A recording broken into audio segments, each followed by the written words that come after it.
dia, bom dia, bom dia. Já deu bom dia para o seu dia?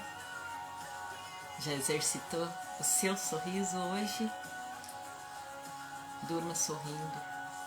A última menção do dia, dê um sorriso. E na primeira menção do dia, abra outro sorriso.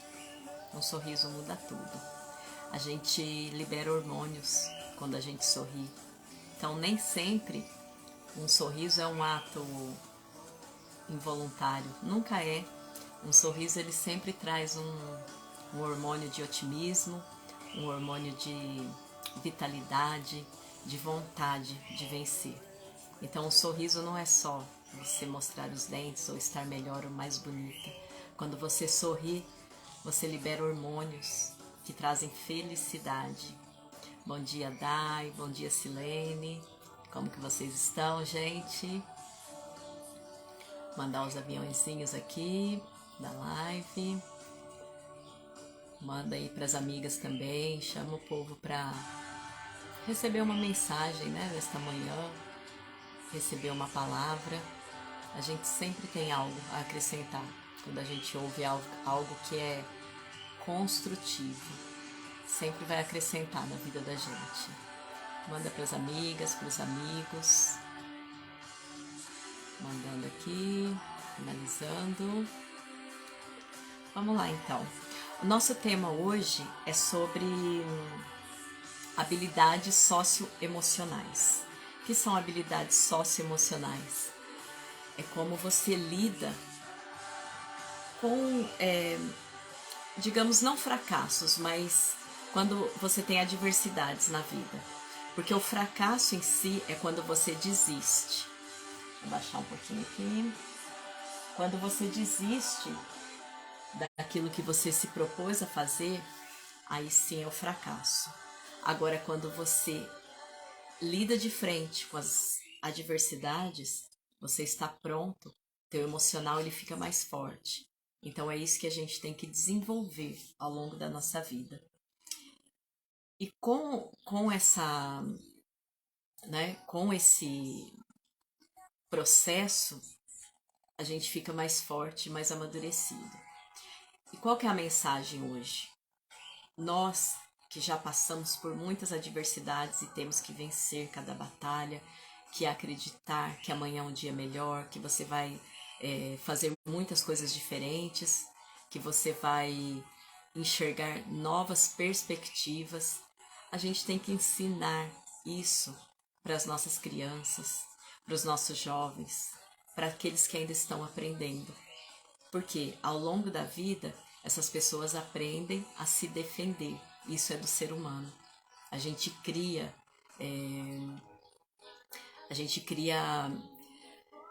barreiras, né, para se autoproteger. Então, quando a gente, ao longo da vida, a gente vai criando esse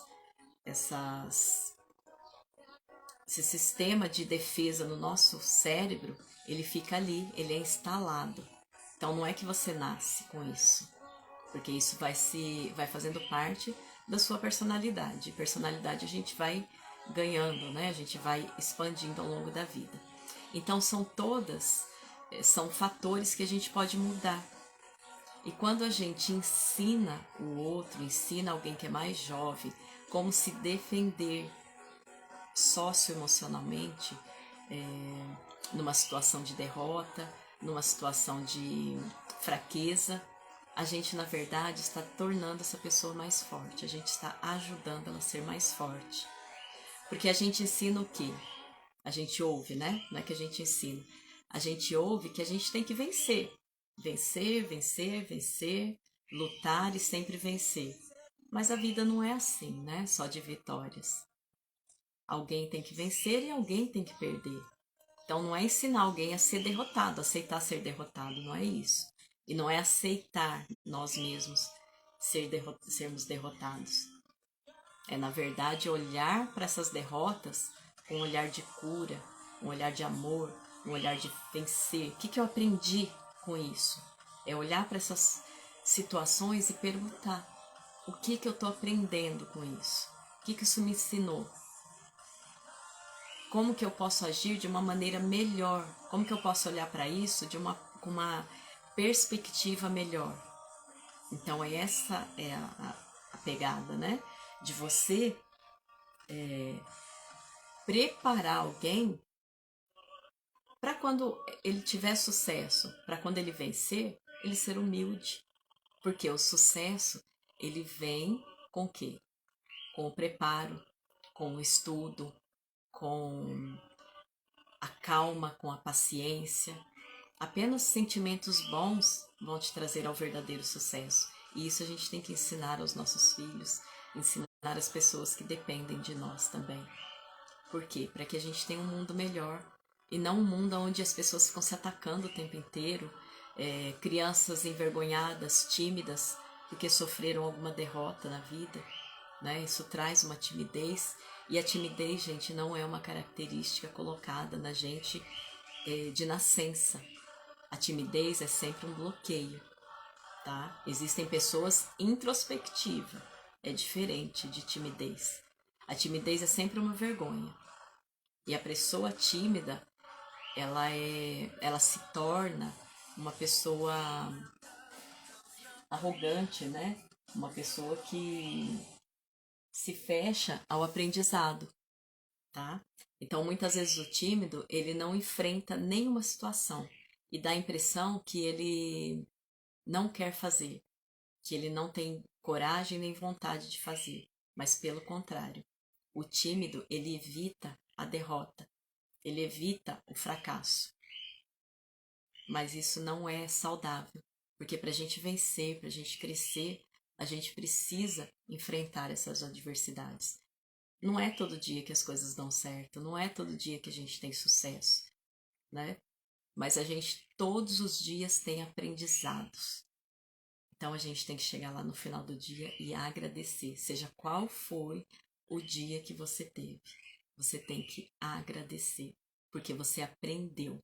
Você pode ter vencido ou perdido, mas você aprendeu. E a prática, ela te leva a isso. Então você vai errar vai ser difícil um dia, 2 dias, 3 dias, mas a prática vai te levando ao sucesso, né? Então o que um jovem precisa? Ele precisa estudar. E estudar não é fraqueza. Às vezes um jovem fica 5, 6 horas porque ele quer, né? Ele almeja aí um curso, e muitas pessoas têm esse jovem como um fraco, né? Acontece isso. Ah, porque muitos falam assim, meu filho nem estudou e passou. Gente, isso não é motivo de se orgulhar. Isso é motivo de você não sair por aí propagando isso. Na verdade, as pessoas precisam de aprender, né? E cada um tem suas dificuldades e suas facilidades. Então a gente tem que, na verdade, incentivar esse crescimento, incentivar essa vontade de aprender como fazer, aprender o processo, viver o processo e não fugir do processo.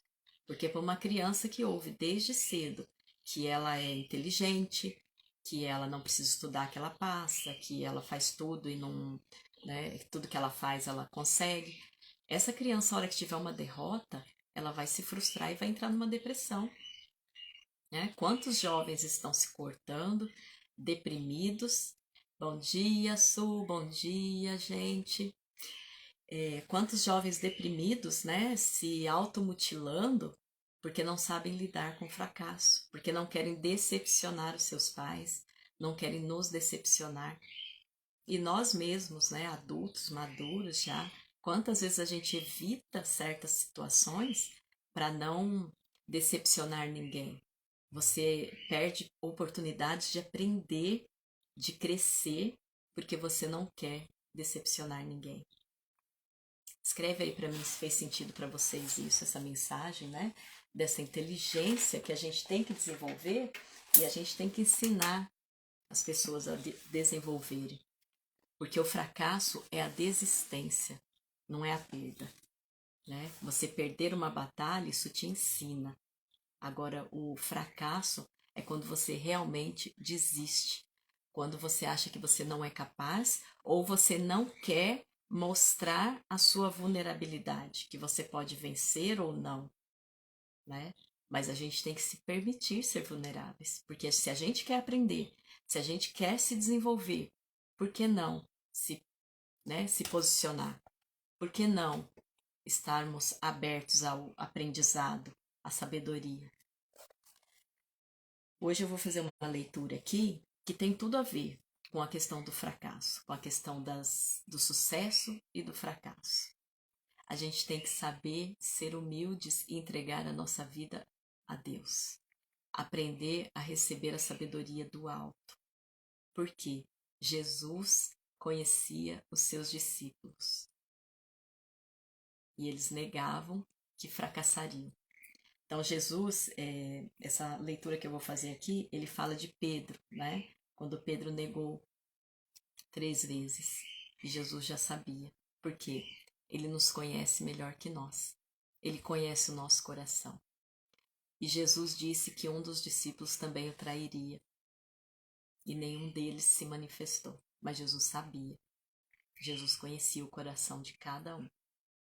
Então, vamos só depois fazer uma analogia de como que a gente lida. Como que a gente se coloca no lugar de Pedro e de Judas. A negação de Pedro anunciada. Está lá em Mateus 26, 31. Então Jesus lhes disse: Todos vós vos escandalizareis por minha causa esta noite. Pois está escrito: Eu ferirei o pastor, e as ovelhas do rebanho serão espalhadas. O pastor era Cristo e as ovelhas, os discípulos. Mas depois que eu ressuscitar, eu irei adiante de vós para a Galiléia. Jesus apareceu depois, né, aos discípulos. Pedro respondendo disse-lhe: Ainda que todos os homens se escandalizem em ti, eu nunca me escandalizarei. Disse-lhes Jesus: Na verdade, eu te digo que nesta noite, antes do galo cantar, tu me negarás 3 vezes. Disse-lhe Pedro: Ainda que me seja necessário morrer contigo, eu não te negarei. E o mesmo disseram todos os discípulos. Quando Jesus estava no madeiro, só ficou Maria, né? Só ficou a mãe de Jesus. E Maria, se eu não me engano, não, acho que não a Madalena, a outra Maria, junto de Maria embaixo da cruz. E João, que era um menino, né? João era bem menino ainda. Então, o que acontece? Vamos trazer isso para a nossa vida real, para a nossa vida atual. Jesus conhece o nosso coração. Então, qual que é a pegada? É você logo, nos primeiros momentos do seu dia, perguntar para Jesus o que Ele tem para você nesse dia. Ele nos ensinou a fazer a oração do Pai Nosso, né? Pedindo o pão nosso de cada dia, porque Ele nos conhece. Deus derrama sobre nós aquilo que a gente precisa e Ele conhece as nossas fraquezas. Então a gente tem que pedir para Deus nos livrar de todos os males. Pedro negou Jesus. Por quê? Porque ele quis agradar os homens. Ele teve medo, né? Ele teve medo ali daquela situação e ele precisava manter a sua reputação. Ele precisava ficar firme ali, né? E foi diante de pessoas que nem eram do poder. As pessoas que perguntaram para ele se ele conhecia Jesus eram uma porteira, eram pessoas assim que não eram influentes ali no meio, né? Da onde ele estava. Então Pedro se colocou a sua reputação na frente daquilo que ele tinha como princípio, que era ser fiel a Jesus. Então presta atenção na tua vida. O que você está deixando tomar o lugar de Jesus? Aonde você está negando Jesus, tá? Então, assim, a gente traz para o tema de hoje inteligência emocional, inteligência socioemocional. É o quê? É você não deixar que o sucesso, a vontade de ser um vencedor, te coloque, te tire dos seus princípios, tá? Não é dessa forma que a gente se torna vencedor, porque essa vitória ela é fraca. A gente é vencedor quando a gente se derrama na humildade e aprende e ensina. Ensina o quê? Que a gente tem que batalhar, que a gente tem que se manter firme no propósito, que a gente tem que vencer. Porque quando a gente faz isso e não... Pedro foi humilde depois, né? Porque ele voltou e pediu perdão e escreveu as cartas, né? Depois de Cristo. Então, Cristo teve o quê? O perdão de Deus, porque Deus conhece as nossas fraquezas. Então, Jesus já sabia que aquilo iria acontecer. Então, não era sobre Jesus, era sobre Pedro. Não é sobre quem te ofende, é sobre quem você é sobre a sua identidade. O outro não pode te afetar. E Jesus não se afetou. Jesus continuou amando Pedro e olhando para ele com um olhar de misericórdia. Então é assim que a gente tem que estar diante de Deus, nas nossas, com a nossa vontade de aprender, sabendo que somos vulneráveis. Judas traiu Jesus e Jesus também sabia que um deles iriam trair. E era o que tinha maior confiança, porque ele cuidava do tesouro, ele era tesoureiro de Jesus. Foi ele quem traiu Jesus. E Jesus não o crucificou. Jesus foi crucificado. Jesus não amaldiçoou ninguém. Jesus sabia das fraquezas. Só que Judas estava cansado, né? Judas era fiel até ali, até o momento da traição. Ele era fiel. Só que ele estava cansado porque ele queria um Deus que fizesse da forma que eles queriam. Eles queriam um Deus que fosse um rei para os homens. Um Jesus, né, um Salvador que tivesse ali na alta sociedade comandando tudo. Quantas vezes a gente quer que Deus faça isso na nossa vida? E não é assim. Deus nos traz coisas preciosas no dia a dia, mas na humildade, nas coisas simples. Ele nos ensina a batalha. Ele nos deu riquezas maravilhosas para a gente acessar. Então, nós não podemos ficar nessa querendo que as coisas aconteçam no nosso tempo. E foi isso que Judas queria. Judas precisava, ele queria vencer, ele queria estar do lado de um monarca, né? De um superior. Ele não queria estar ao lado de um salvador humilde que andava entre os povos. Então ele cansou. E ele aceitou as moedas de pratas para quê? Para ir embora, para abandonar Jesus. O que você está trocando? Como que você está abandonando Jesus? O que você está recebendo, né? Quais são as moedinhas de prata que você está pegando e trocando pelo seu propósito? Então essa é a pergunta, né? Essa é a questão. O que está acontecendo aí dentro? Eu gosto muito de trazer a Bíblia para essas analogias.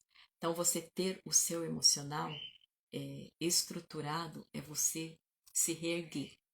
Você saber que você sofre, que você tem perdas, que você tem ganhos, mas você tem que estar ali de pé e se colocar humildemente diante de Deus, como Pedro fez e voltou, né, a servir Jesus. Serviu antes em vida e serviu depois da ressurreição de Cristo, porque Cristo, como prometido, veio até ele. Judas se crucificou, se automutilou, não perdoou o seu erro. Quantas vezes a gente comete alguma coisa errada e a gente não se perdoa? A gente fica se automutilando ou se auto-suicidando um pouquinho por dia.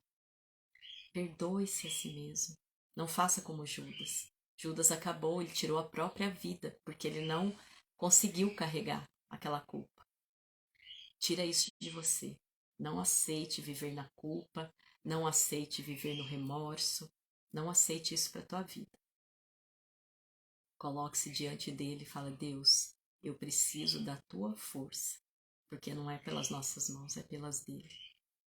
Então, muitas vezes ele está te mostrando, ele está te trazendo aí no seu dia qual que é o seu pão, da emoção, né? Principalmente, porque a nossa mente é que tem que estar forte, e você não está enxergando. Então, se coloca diante dele, se coloca humildemente diante de Deus, porque as respostas virão. E é isso que a gente tem que passar, tá? É isso que a gente tem que ensinar para as pessoas que estão próximas a nós. Crescer. Crescer o quê? Aprendendo que o mundo não tem que ser do jeito que a gente quer. Que as coisas não vão acontecer ali desenhadinha do jeito que a gente quer. Porque às vezes a gente ensina um filho que ele só vai ser feliz depois que ele se formar, quando ele tiver adulto, quando ele encontrar a profissão. Não, ensina o seu filho a servir hoje. Ensina o seu filho a amar hoje. Ensina o seu filho a abraçar agora. Dê um abraço nele, né? Muitas vezes as crianças precisam só de um abraço, os adolescentes precisam de um minutinho da sua atenção. E a gente fica preocupado, né, em dar às vezes coisas materiais, passeios, viagens, pagar coisas mirabolantes aí que eles querem. Mas não, se a gente ensina um pouquinho por dia, ensina essa generosidade no coração deles, o amor no coração deles, a gente está plantando um mundo melhor. A gente está plantando pessoas melhores. Não vamos aceitar o que o mundo está trazendo. Vamos aceitar o que vem do alto, do coração. Coisas que realmente têm valor para a nossa vida. Se isso fez sentido para você, escreve para mim, curte, compartilha. Eu vou deixar a live gravada. Quem puder ir lá, colocar um comentário ou compartilhar, tá bom? Espero que essa mensagem é de hoje, 6 de janeiro. Amanhã nós teremos outra, mais ou menos nesse horário, tá? Costuma entrar entre 8 e 8 e meia. E espero você. Vai acompanhando. É lógico que assim, cada dia a gente vai evoluindo aqui, né? Mas uma é independente da outra. Porque se você não pode num dia, você pode no outro. Eu te espero aqui, mas fica gravada se você quiser ver depois também. Te espero, tá bom? Obrigada, meninas que ficaram aqui comigo, meninos. Bom dia, bom dia, bom dia. E mais uma vez eu vou reforçar. Essa semana o link do grupo ainda tá lá na bio. Quem quiser entrar pro grupo de florescer, né? Pra gente ir encontrando o nosso verdadeiro jardim, o jardim do nosso coração. E a gente cuidar dele com amor para que ele possa florir. Su, você é linda, obrigada. Obrigada, Su. Espero que isso tenha feito muito sentido para vocês, tá bom? E quem tiver alguma contribuição também, pode deixar nos comentários, tá bom? Beijão. Obrigada. Bom dia. Vou ler aqui o comentário da Dai. Sempre com as palavras certas. Maravilhoso iniciar o ano com esses encontros. Eu que agradeço. Maravilhoso para mim também poder estar aqui com vocês. Beijão.